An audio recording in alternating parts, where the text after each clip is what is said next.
It's as simple as just tapping your card on there, and that's processing away.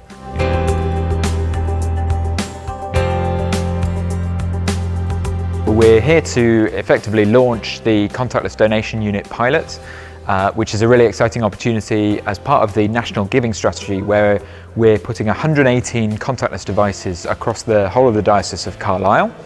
Well, as we know from the last year, a lot of people have changed the way that they spend money. A lot of people have moved to contactless payments, and so actually being able to offer a different way of giving to the church is also really important. So the people who would often give by cash in the plate, particularly at things like weddings or festival events, those sorts of things, actually now having cash is something that they don't have on them anymore.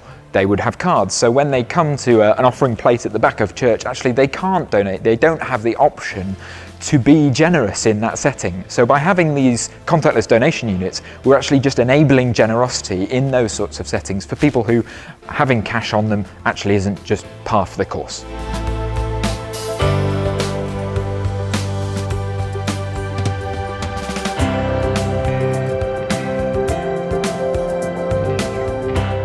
It's important to move with the times, isn't it? And I mean, I know myself, I'm not using cash anywhere near as much as I used to. So the fact that people have the option, if they have their card with them and they want to make a donation to the church, then it's really lovely that it gives us that opportunity. This is an enormous building. People walk in and they go like, oh, it's like a cathedral.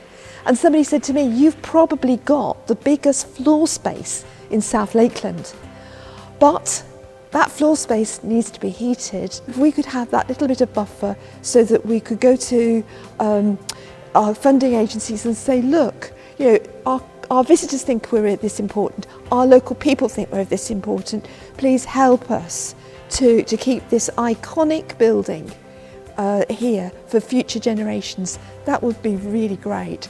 And then the worshipping community can use it. And then there's a thank you at the end. We funded the upfront cost for all of these donation units, and covered the cost for the first year. And we're going to be looking, across the summer, the sort of high tourist periods, and then into Christmas and Easter next year, those kind of key festivals within the church, how these units are working within these different contexts all across Cumbria.